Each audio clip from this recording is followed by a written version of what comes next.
This is terrifying. With the second pick in the 2025 NBA Draft, the San Antonio Spurs select Dylan Harper. Let's not forget he's already an All-Star, and now he's about to play alongside the best teammate he's ever had, right in the prime of his career.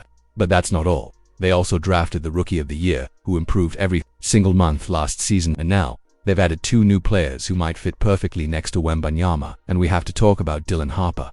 He averaged 19 points, over 4 rebounds, and 4 assists, shooting 48% from the field. Honestly, Harper has all the traits of a future star guard with only one major question mark: his shooting. But even there are reasons for optimism. He shot 75% from the free throw line, displayed a confident pull-up jumper, and clearly has touch and balance. While you can never guarantee someone will become an elite shooter, Harper shows far more promise than many past prospects. And shooting aside, he's already a bucket. Just look at this play. He brings the ball up in transition, that goes behind the back, then stops, crosses over again, absorbs contact, and still finishes strong at the rim. Or this one, he's being guarded at half court.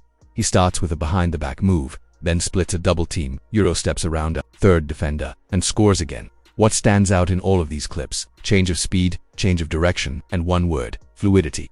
Dylan Harper plays with a smoothness that lets him glide past defenders, whether it's in transition or in a set offense. I don't see any world where his ability to attack the rim, draw fouls, and consistently get 2 feet in the paint doesn't translate to the next level. Sure, there are still things to work on, like his shooting consistency, but with his size, feel, and skill, he's going to collapse defenses and create offense, and he's not just a scorer. Watch this. Harper sprints the floor in transition, catches the ball, spins in one motion, and threads the needle with a perfect pass between 2 defenders. Feel, touch, timing. That's Dylan Harper. And on this play, he rejects the screen, gets to the free throw line, and even when the step-back jumper isn't falling yet, the foundation is clearly there. There he goes, spinning off the defender, then finding his teammate cutting baseline. Counter after counter after counter. There's just something instinctual about Dylan Harper's game.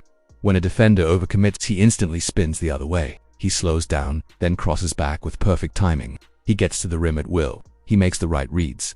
He delivers sharp dump-off passes. It just feels like he's always in control. And now, pair that with Victor Wembanyama, Stephon Castle, and De'Aaron Fox. The only real question is, what role will he play in that lineup? But here's the thing, I don't know exactly how he fits yet. What I do know is this: he's going to be a damn good NBA player, and the star upside, it's unquestionably there. Now, let's shift to a lesser-known name from this draft, Carter Bryant. I'm not going to sit here and tell you that Bryant has the same ceiling as Dylan Harper. Maybe he surprises us, but let's be real. That's not a bad thing. Not every player needs to be a future all-star. When you already have a generational talent like Wemby, a rising star like Harper, and a two-way stud like Castle, what you need is glue guys, smart defenders, great cutters, spot-up shooters, and players who thrive off the ball and embrace their role from day one. Carter Bryant checks all those boxes. What I love about this pick is how the Spurs are building around Wemby, surrounding him with defensive talent. And honestly, that's the smartest path to fast-tracking success. Just look at what the Thunder have done in recent years. You can find highly impactful defenders through the draft. And here's the stat that matters. Last year the Spurs were a top 8 defense when Wemby was on the floor. He's an elite offensive player, but he's already the best defensive player in the league. You have to capitalize on that by turning this team into a top 3 defense. There's no excuse not to. And if that's your focused defense, then Carter Bryant is exactly the kind of player you take with the 14th overall pick. But there's more to it than skill set. Building a team is also about personality and mindset. Everything about Wemby's personality has impressed, whether it's his maturity or his commitment to growth. And while Carter Bryant might not be meditating in the mountains or channeling the Avatar, from what we've seen, his humility and character stand out. Even this one clip gives you a sense of who he is. How'd you start studying Toumani Camara? I just stumbled across him on League Pass. I was scanning film, watching different players, and I found Toumani. I fell in love with his game. You don't often see someone that size picking up full court no matter who it is. That says everything. Most draft prospects don't even talk about defense, let alone go out of their way to study a guy like Toumani Camara, who just happens to be one of the most underrated defenders in the league. And guess what?